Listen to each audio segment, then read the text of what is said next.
Muy bien, muy bonita canción de Marcos Vidal, ¿verdad? Inspirada en las palabras de Jesús, que dice: venid a mí todos los que estáis trabajados y cargados, y yo os haré descansar. Muy bien, hemos estado tocando este tema que desde el principio les dije que era un tema impopular, porque habla de las cosas más feas que el hombre puede tener en su corazón, que es el pecado. Entonces hablamos de lo impopular que era este tema, y hablamos también del origen del pecado en el mundo, que fue a través de Satanás, el cual fue condenado por su desobediencia. Y en una actitud de venganza o de odio contra la creación de Dios, que fue el hombre, se fue en contra de él y lo hizo que se contaminara con el pecado. Entonces, la primera pareja humana, como representantes de la humanidad, se dieron al pecado, y esto afectó a toda la humanidad hasta el día de hoy. De tal forma que el pecado comenzó en Satanás, después en Adán, y finalmente llegó a nosotros para concluir algo, como dice Pablo en Romanos 23, ¿verdad? Por cuanto todos pecaron, están destituidos de la gloria de Dios. Vimos también algunas definiciones del pecado y nos dirigimos básicamente a dos palabras clave para entender esto, que era amartía, que quiere decir errar en el blanco, no llegar a la exigencia de Dios. Y por otro lado, otra palabra, parábasis, que quiere decir transgredir una línea, ¿verdad? Pasar el límite puesto por una ley, en este caso la ley de Dios. Vimos también que el pecado se manifestaba de muchas formas en el hombre. Hablamos de transgresión, de maldad, de iniquidad, de impiedad, de desobediencia, indiferencia, incredulidad, en fin. Y entonces nos dimos cuenta que una persona puede estar afectado por el pecado de una forma notoria, ¿verdad? Hay personas muy duras que se ve que han recibido la afectación del pecado, porque el pecado endurece, ¿verdad? El pecado autoengaña a los hombres al pensar que están bien. En otros casos vimos que el pecado envilece al hombre, pero la peor consecuencia que vimos respecto del pecado sobre el hombre fue que el pecado mata. El pecado nos separa. Muerte quiere decir separación, y la muerte, el pecado provoca la muerte, provoca la separación de un Dios que es santo. Si nosotros vemos en la Biblia las diferentes formas como la Biblia describe a Dios, hay una en particular que debe llamar nuestra atención, porque dice que Dios es santo, santo, santo. O sea, esta es una forma de dar énfasis en una de las características de Dios. De ninguna otra característica o atributo de Dios se nos da esta insistencia y esta reiteración a través de la repetición. Dios es santo, santo, santo. O sea, que te quede bien claro que Dios no tolera el pecado y no quiere saber nada de él. De tal forma que si nosotros quisiéramos acercarnos a Dios en nuestra condición de pecadores, Dios nos rechazaría automáticamente, porque Él es santo. y veíamos que la única forma a través de la cual nosotros podemos acercarnos a Dios es a través de Jesucristo, porque Jesucristo es el que imputa su justicia en nosotros, es el que nos limpia, ¿verdad? Es el que nos hace realmente blancos como la nieve, ¿verdad? Nosotros jamás podríamos presentarnos a Dios con nuestras miserias. Tenemos que ir a Dios a través de Jesucristo, quien dice la Biblia, nos limpia de toda maldad y nos presenta justos, nos presenta santos ante Dios. Entonces, solamente de esta forma podemos llegar a un Dios santo, santo, santo. Ok, entonces esto fue básicamente lo que vimos en las últimas 2 semanas.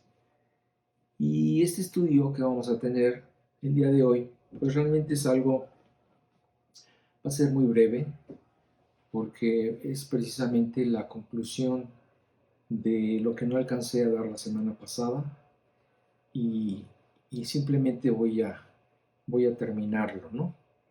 Entonces, como les expliqué también en la semana pasada, en las 2 anteriores semanas, mencioné que había 3 formas en que el pecado se manifestaba.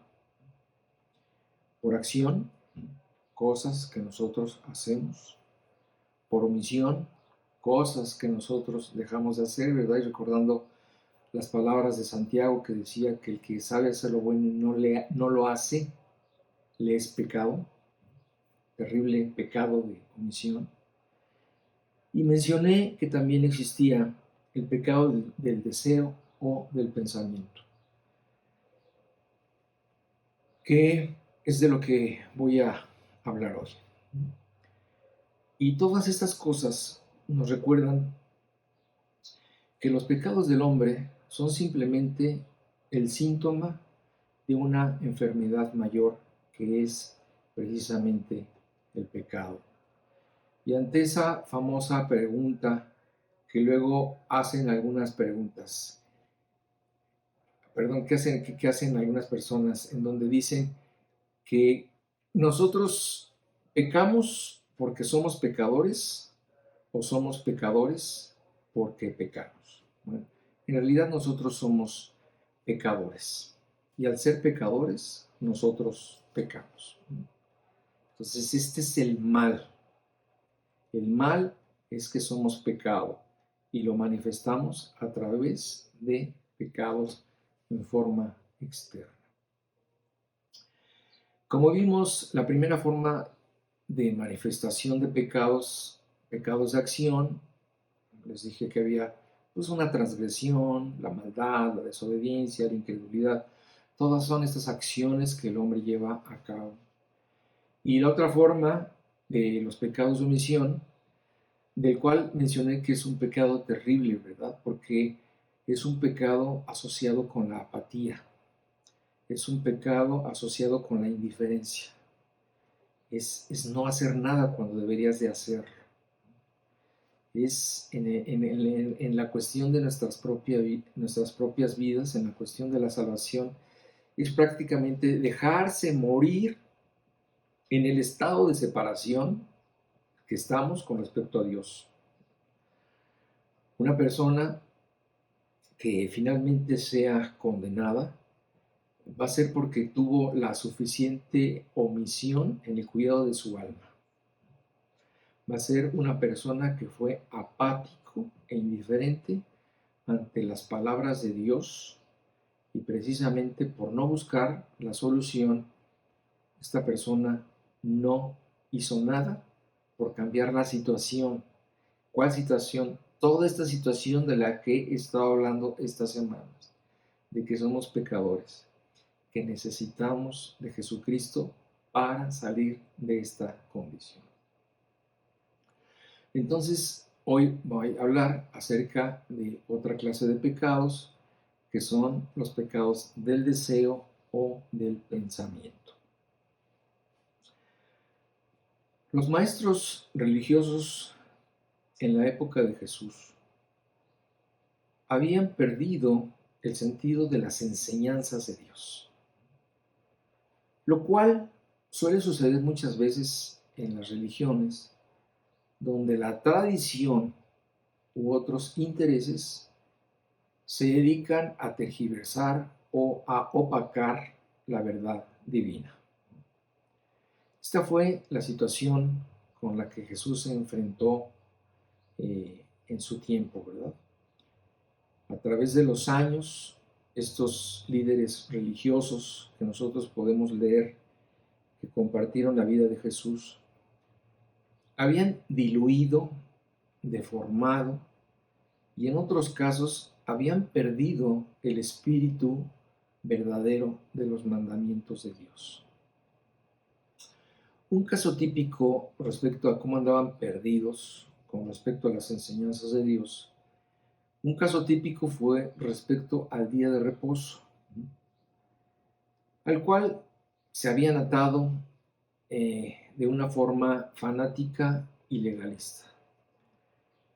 Este día tenía como objeto ser un día de descanso para las personas que tenían que trabajar 6 días y descansar un día, ¿verdad? Esto fue una norma divina, de acuerdo a lo que Dios mismo hizo, ¿verdad? Cuando nos habla de la creación, que Él trabajó 6 días en la creación y en el séptimo día descansó. Esto ha influido en todo el mundo y en todos los ámbitos laborales. Este día de descanso se ha dado como una ley, ¿no? Entonces, este era el propósito del día de reposo. Pero estas personas habían desvirtuado esta enseñanza. Se habían perdido en la verdadera enseñanza. En vez de convertirse en un día de descanso, se había convertido en un día terrible, donde no tenían que hacer absolutamente nada, donde les estaba prohibido incluso cargar agua, bueno, prender fuego, o sea, un desvarío alrededor de esta enseñanza. Por esta razón, vemos a Jesús haciendo a propósito muchos milagros en ese día. Si tú lees los evangelios, dice, y era día de reposo cuando Jesús, y era día de reposo, porque Jesús, ¿verdad?, quería regresarlos a la sensatez con respecto a este día. Y por eso cuando Jesús hacía un milagro en día de reposo, les preguntaba a las personas, a ver, ¿es lícito sanar el día de reposo? ¿Es lícito hacer el bien? Los quería hacer pensar con respecto a que habían perdido el objetivo. Jesús quería regresarlos al sentido correcto por el cual fue dado ese día, diciéndoles, el día de reposo, fíjense, esta frase que recoge Marcos de los labios de Jesús, dice, el día de reposo fue hecho por causa del hombre, y no el hombre por causa del día de reposo. Es decir, el día de reposo era para ti, para servirte a ti, no para que tú te esclavizaras al día de reposo. De la misma forma, Jesús quiso retomar la enseñanza perdida con respecto al pecado. Los fariseos eran maestros y esclavos de las apariencias. Ellos pensaban que mientras no fueran descubiertos en algún pecado, entonces no había pecado. Jesús, que conoció esta forma de pensar, los llevó más lejos para hacerles entender que el pecado es algo que está en el corazón humano. Y aunque ellos no lo quisieran admitir, una persona puede pecar con solo el deseo de hacerlo o con solo concebirlo en el pensamiento. Imagínate lo que habrá pasado en las mentes de estos fariseos que estaban acostumbrados a ver la apariencia y las manifestaciones externas de las personas sin darse cuenta que estaban perdidamente podridos en sus corazones. Para ilustrar precisamente esta enseñanza acerca del pecado en el corazón, Jesús incluyó este tema en el famoso Sermón del Monte, ¿verdad? En ese famoso Sermón de la Montaña que ocupa varios capítulos en el Evangelio de Mateo. Y si nos vamos al capítulo 5, leemos en el versículo 27 y 28 lo siguiente. Dice así, está hablando Jesús y dice, oísteis que fue dicho, no cometerás adulterio. Pero yo os digo que cualquiera que mira a una mujer para codiciarla, ya adulteró con ella en su corazón. Jesús comienza diciendo, ustedes oyeron, es decir, estas palabras no les son ajenas a ustedes. Esto que les estoy diciendo es algo que ustedes ya conocen, porque la ley de Dios dice específicamente que no debes de cometer adulterio. Entonces, Jesús, se está dirigiendo a una multitud versada en estos temas. Todos entendían esto, porque estas palabras hablaban de la concepción física del adulterio, la cual estaba contemplada como una prohibición en el séptimo mandamiento de la ley de Dios. Entonces, esto fue claro. Ustedes saben, les dijo Jesús, que no deben cometer adulterio. Esto es claro para ustedes, ¿no?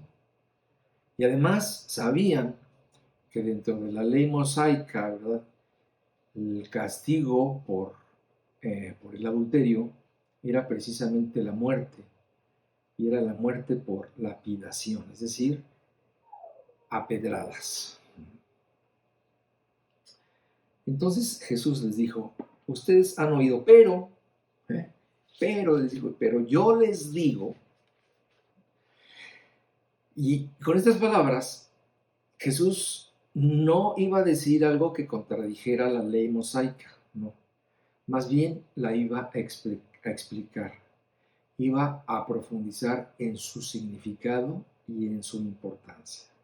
Entonces dijo, ustedes saben que cometer adulterio físico está mal y la sentencia es la muerte, pero yo te digo que cualquiera que mira a una mujer para codiciarla, ya adulteró con ella en su corazón.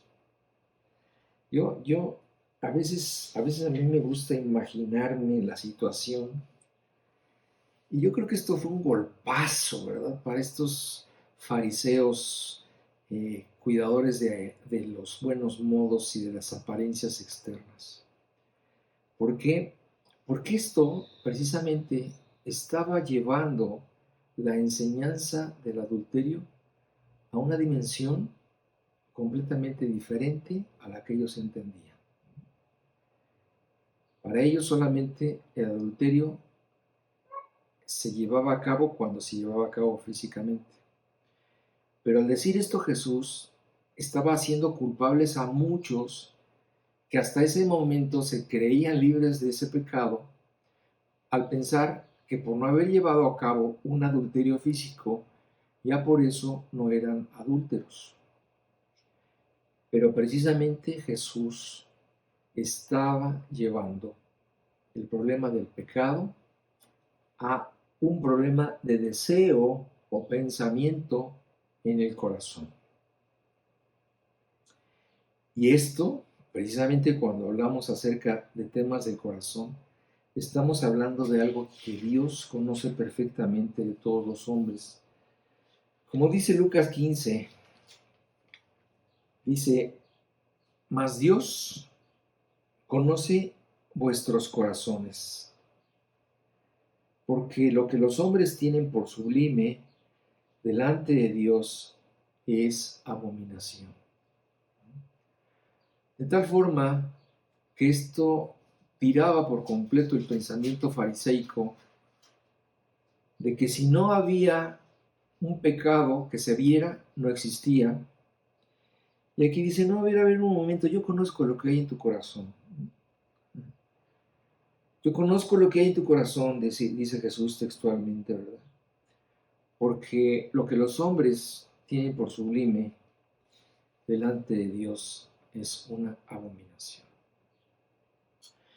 Ahora bien, Jesús ya había dado esta misma enseñanza antes, pero en aquella ocasión dio como ejemplo el asesinato, diciendo que nosotros podemos ser acusados de homicidas si matamos a alguien en nuestro corazón.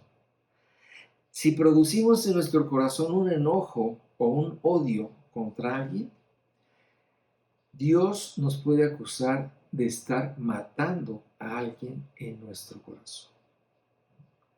Entonces, con toda la intención del mundo, Jesús puso esta carga adicional en nuestras vidas.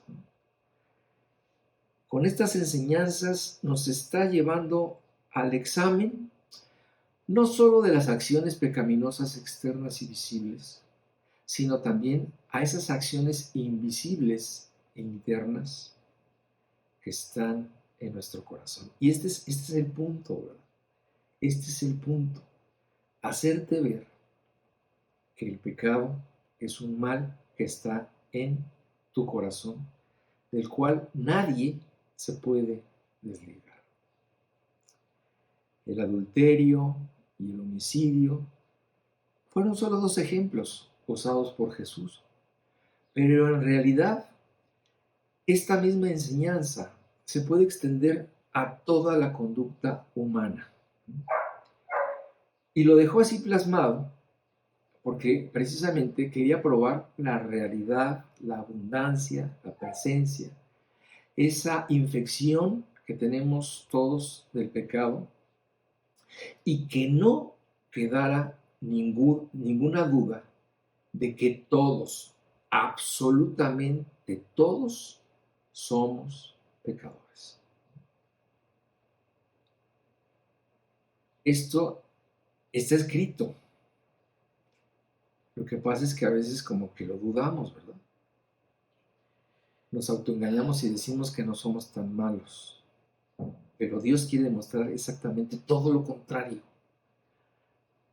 Quiere que te des cuenta que eres un pecador, un gran pecador que necesita ser rescatado. Ahora bien, solo una persona con un impedimento mental, un cínico o un verdadero necio puede negar que ante los ojos de Dios es un pecador. Quiero que recordemos, ¿verdad?, las palabras que estudiamos en Gálatas 3:22. No sé si te acuerdas esta sentencia de Pablo, donde dice que la Escritura, todos los argumentos que hemos sacado de la Escritura y que he explicado, dicen que toda la Escritura encerró todo bajo pecado. Y así es, no hay para dónde hacerse. Las Escrituras declaran que todos somos prisioneros del pecado. Este es el diagnóstico que Dios da del hombre. Esta es nuestra condición ante Dios. Y veíamos que, pues, en contraste con este desastre, lo más hermoso, amoroso, y que solo puede llevarnos al descanso y a la paz, es saber que Dios no solo da el diagnóstico de la terrible enfermedad, sino que también nos da la cura, la cual Pablo también menciona en este versículo como conclusión. Dice, así que recibimos la promesa de libertad que Dios hizo únicamente por creer en Jesucristo. Es decir, primero dice que la Escritura encierra todo bajo pecado. Y después nos dice que recibamos la promesa de libertad que Dios nos da a través de Cristo Jesús. Primero, el diagnóstico terrible, la enfermedad mortal, y por otro lado, la cura y la solución a nuestro mal. Entonces, esta es una forma muy clara de enseñarnos que no debemos voltear a nosotros mismos para alcanzar la salvación, que no es por el camino de nuestras obras, de nuestras bondades, ni de nuestro esfuerzo que podemos llegar al cielo. Todos los hombres están impedidos para hacerlo por ellos mismos. Es exactamente como pedirle a una persona que está gravemente enferma, ¿verdad? Que tiene todos los males del mundo, decirle que en esas condiciones atraviese a pie el desierto de Sonora para llegar a Estados Unidos. No puede. Aunque le eche muchas ganas, ¿verdad? Aunque crea que sí puede, morirá en el intento. Entonces, de la misma forma, nosotros, tan gravemente infectados por el pecado, solo estamos posibilitados a recibir la libertad y la salvación de mano de Dios, quien nos da la oportunidad de ya no estar bajo la lápida del pecado, sino bajo la gracia por medio de Cristo Jesús.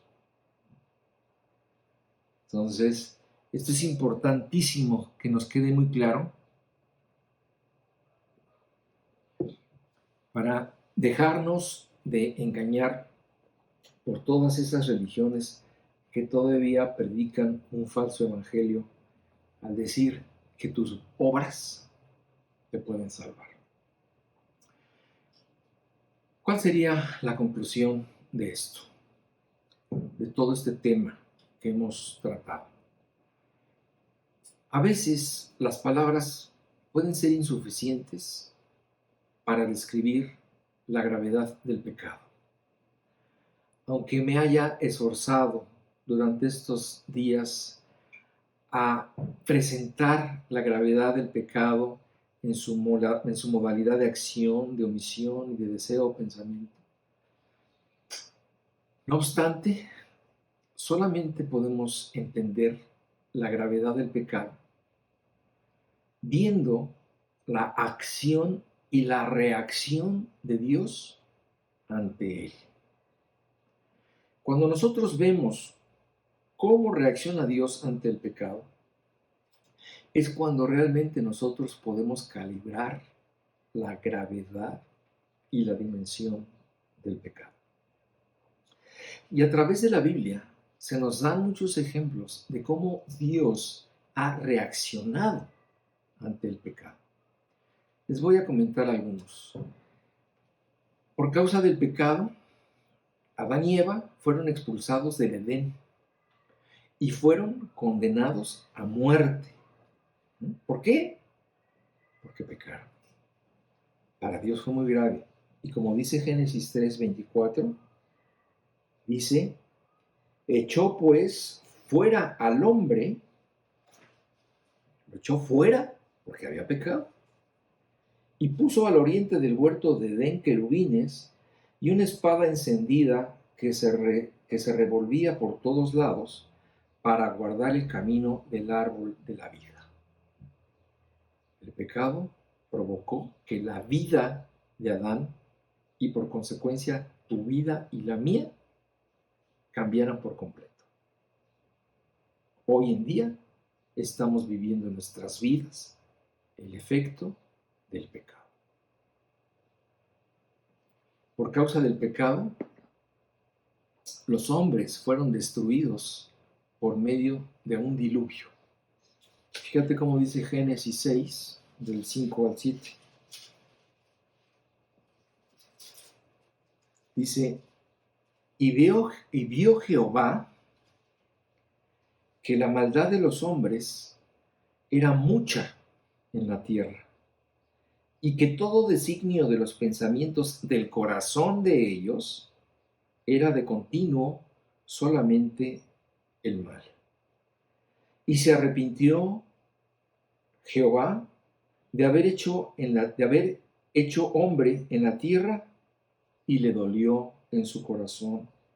Y Jehová dijo: raeré de sobre la faz de la tierra a los hombres que he creado, desde el hombre hasta la bestia y hasta el reptil y las aves del cielo, pues me arrepiento de haberlos hecho. Consecuencia del pecado. Por causa del pecado, dos ciudades, Sodoma y Gomorra, fueron destruidas con azufre y fuego. Fíjate cómo dice en Génesis 18:20. Dice: entonces Jehová le dijo: por cuanto el clamor contra Sodoma y Gomorra se aumenta más y más, y el pecado de ellos se ha agravado en extremo. Nos vamos al 19, 24, 25. Entonces Jehová hizo llover sobre Sodoma y sobre Gomorra azufre y fuego de parte de Jehová desde los cielos, y destruyó las ciudades y toda aquella llanura, con todos los moradores de aquellas ciudades y el fruto de la tierra. Te estoy dando 3 ejemplos. Y yo quiero que pienses, si estos pecados condenaron a estas personas, lo mismo hará con todo aquel que no se cubra con la justicia de Cristo para librarse del juicio y de la condenación de Dios. Ahora bien, yo creo que la muestra más grande de la gravedad y de la dimensión del pecado la podemos ver a través de que por la gravedad de nuestro pecado Jesús vino a este mundo. Esta es la más grande muestra del terrible pecado, la cruz de Cristo. Porque la cruz de Cristo manifiesta precisamente la gravedad del pecado de la cual todo hombre tiene que ser rescatado. Y si tú lees los evangelios, por ejemplo, tú ves a Jesús presentándose en su ministerio después del bautismo y estando en la tierra, dice los evangelios que solamente se dedicó a hacer cosas buenas. Y ante la actitud de Jesús, la gente lo quiso apedrear. Y entonces Jesús se volteaba ante la gente y le decía: ¿por cuál de las cosas buenas que he hecho me quieres apedrear? Él nunca pecó, su vida fue perfecta. Él se podía parar ante la gente y preguntar: ¿quién me puede acusar de algún pecado? Y nadie podía decir nada en contra de él. Su gente lo rechazó y por eso Jesús dijo: sin causa alguna me aborrecieron. Sin embargo, a pesar de todo el rechazo, Jesús consumó su obra en la cruz. Y los resultados de la cruz nos los desglosa la palabra de Dios y nos dice cuáles fueron los logros de esta cruz de Cristo. Veamos lo que la Biblia dice. En primer lugar, en Mateo 1:21, dice que gracias a la cruz, Jesús nos salva del pecado. Esa es la consecuencia de la cruz. Dice: y dará a luz un hijo, y llamará a su nombre Jesús. ¿Por qué? Porque este Jesús salvará a su pueblo de sus pecados. Dice también en Hechos 3:19.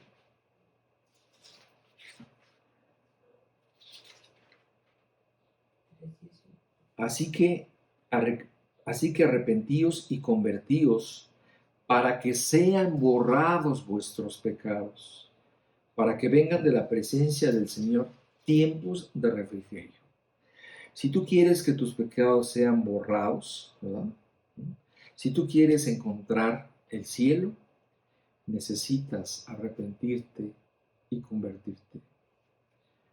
Dice en Apocalipsis 1:5, ¿verdad? Que Jesucristo es el testigo fiel, el primogénito de los muertos y el soberano de los reyes de la tierra, que nos amó y nos lavó de nuestros pecados con su sangre. Entonces, si tú tienes pecados, la sangre de Cristo puede lavar tus pecados. Jesús, dice la Biblia, puede cubrir tus pecados. Fíjate cómo dice en Romanos 4:7. Y en 4:8 nos dice que Él nos quita la culpa de nuestros pecados. Bienaventurados aquellos cuyas iniquidades son perdonadas y cuyos pecados son cubiertos. Bienaventurado el varón a quien el Señor no inculpa del pecado. De la misma forma, la Biblia dice que Jesús nos libra de las consecuencias de nuestro pecado, como dice también en Romanos 6:18, donde dice exactamente que somos libertados del pecado,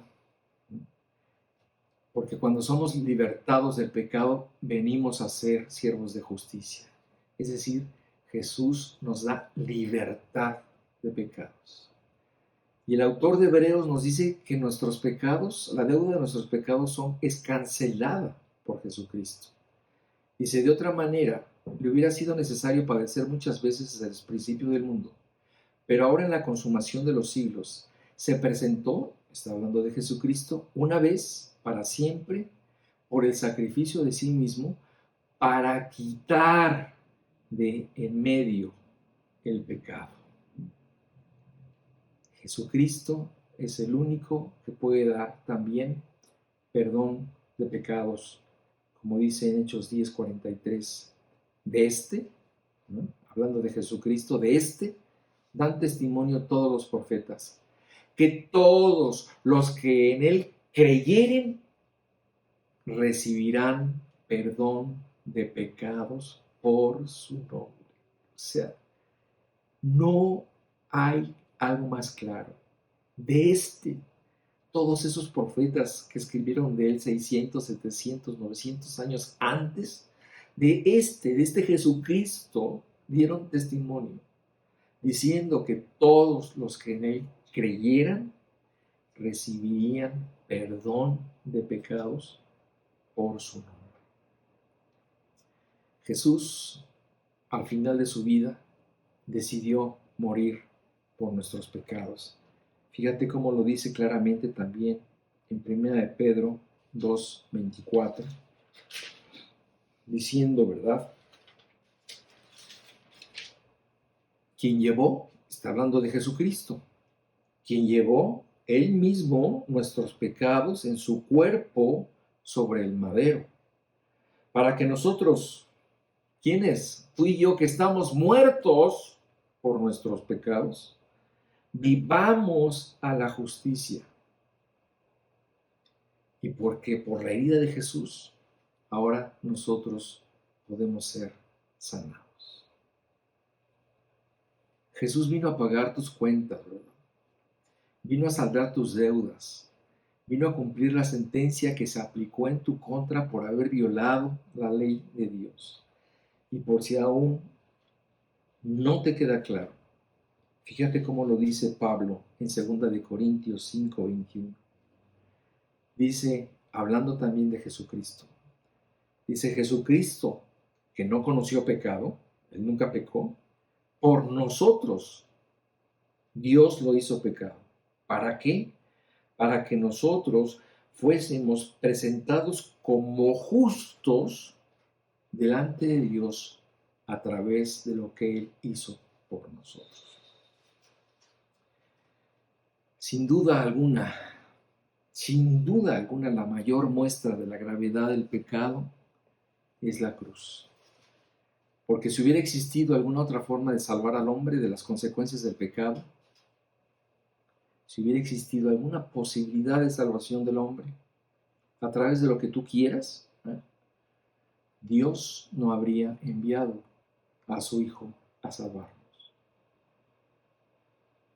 Pensando en forma contraria, al enviar Dios a Jesucristo, está demostrando que no hay ninguna otra forma de salvación más que en Él. Jesús murió por ti y por mí, porque lo necesitábamos. Y aunque fue a un precio muy alto, lo hizo de todas formas. ¿Para qué? Para que, como dice Juan 3:16, para que todo aquel que crea en Él no se pierda. Pero no solamente no se pierda. El regalo de Dios es tan grande que Jesús vino no solamente para evitar que fueras al infierno, sino vino también para llevarte al cielo, para darte vida eterna. Dice así Juan 3:16, porque de tal manera amó Dios al mundo, que ha dado a su Hijo único, para que todo aquel que en Él cree no se pierda, mas tenga vida eterna. Hermanos, pues que Dios los bendiga. Ojalá tengan el tiempo de meditar en estas grandes verdades que son muy, muy, muy importantes tenerlas claras en nuestra mente. Si Dios lo permite, nos vemos la semana que entra. Maranata.